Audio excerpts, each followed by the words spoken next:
waayahay bismillaahi raxmaan raxiim maanta barnaamijka aad u xiisi badan yahay maraykanka iyo israa'iil ama hadda hadalka si kale u dhigo netanyahu iyo trump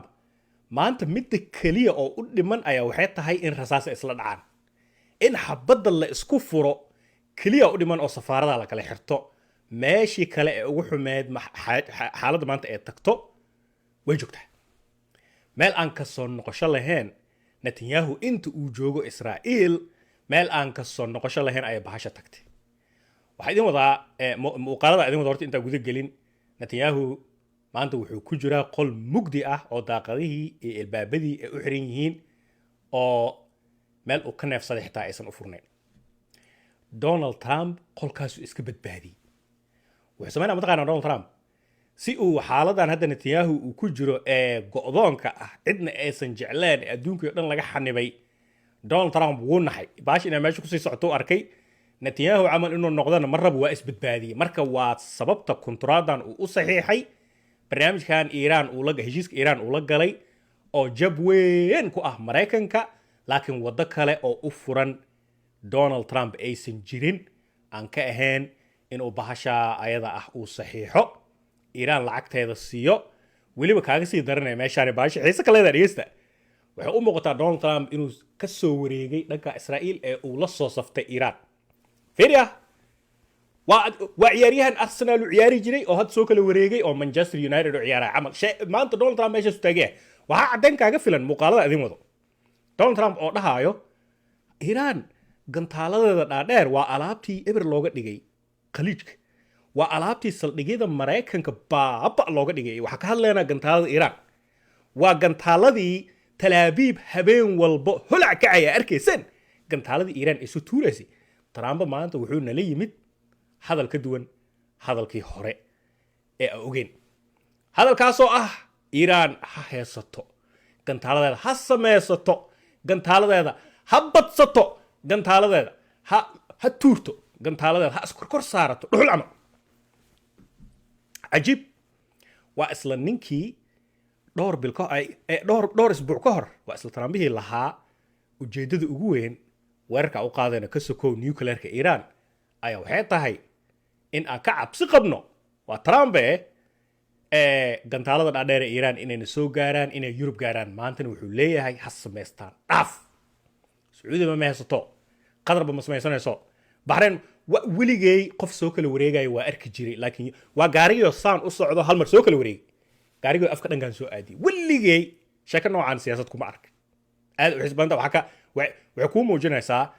trump inuu dareemay in laga caqli badiyey nin owlba asaga doqon ahaa waa netanyahuwe aa ka caqli badiyey balse maanta waxay u muuqataa trump inuu caqligiisa soo laabtay si dhibaatadan doqonnimadan uu oga baxana haddii waa inuu isdhiibo qodobkan uu saxiixo hadda xalay waa arkaysa wejigiisa farxad ka muuqad markuu trump saxiixay iiraan in wixii dhan hoo la dhaho waxaa kaaga sii daran qaybtan kale xiisa leeda dhegeysta heshiiska markaa akhrisid waxa kuu soo baxaayo heshiiska dhanba 3 wadan ayaa lagu xusayaa bas 3 wadan israa'iil laguma sheegin iiraan maraykan iyo lubnaan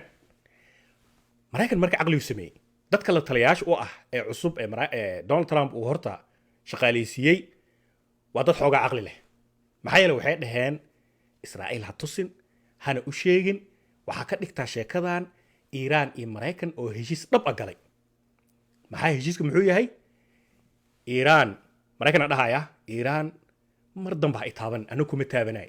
rasaas ani aan leeyahay agtaada ma imaanayso ciidamada maraykanka agtaada joogo rumuusa laga hadlaa waa ka soo saarayaa laakiin dagaalka cyberka ee kombiyuutarada isku soo dhex galo alaabta kombiyuutarada cyberaa lahaa iyo dagaalka kale ee birta ah ee xabadda kulul faraha iga qaad trump baa dhahayo anigana kuma soo weeraraay qadiyadaada iyo dhulkaada iiraanay jasiiradaada ay ku jiraan waa aqbalsanaya boqolkiiba boqol anigoo ah maraykan faraha iga qaad ha isoo faragashanin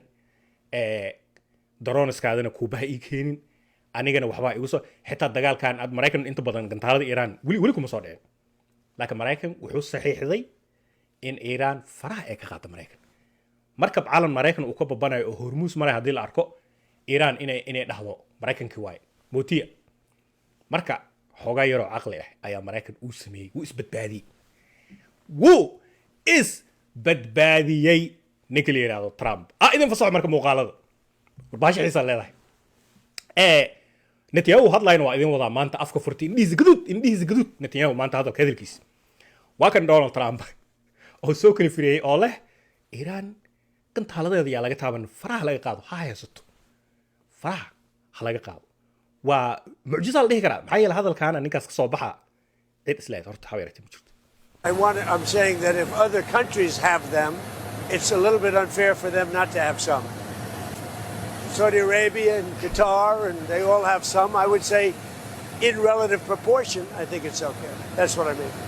bal ka warran adi waa ninkii dhammaa ee dagaalka la galay Iiraan si hubkan ee samaysanaysa gantaaladan ballistiga laga hadlaa ballistiga abo cruise iyo ballistiga laga hadlaya alaabtan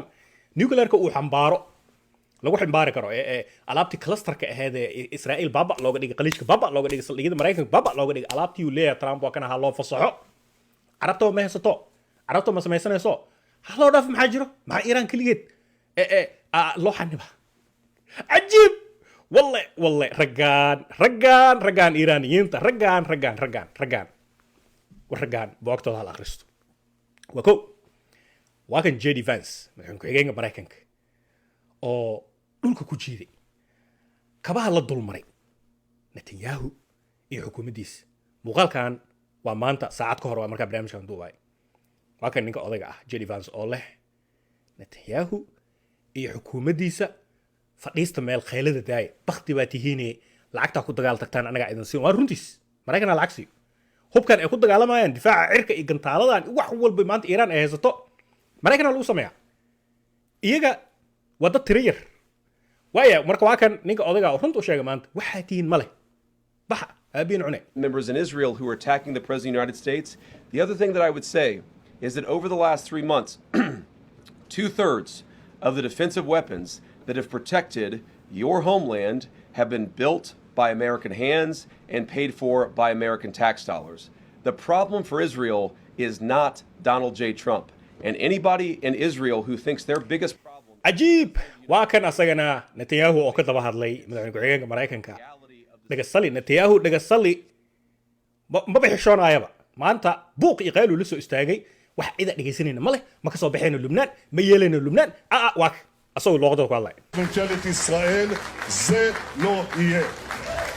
المهم لغة والله وحلية هاي صحيحة أما يشيز كان مريكان إيران كده حي أنا جنا مقصي كم مقصي لكن كبح لبنان كبح إلا لبنان أفر مرة يلا جحصي سو آخر أفر إكتبان قطب سو آخر لبنان أفر مرة لو جحصي مريكان إيران نعكسوا ذي جيستين لبنان إن أنا نحبض لقى ريدي كيرين فرح لقى قاضو إسرائيل أسكري ماشي وجر أكلا صوب بحضو aysan diyaarad dul marsiin karin ayaa heshiiska Mareykanka iyo Iiraan ee kala saxiixdeen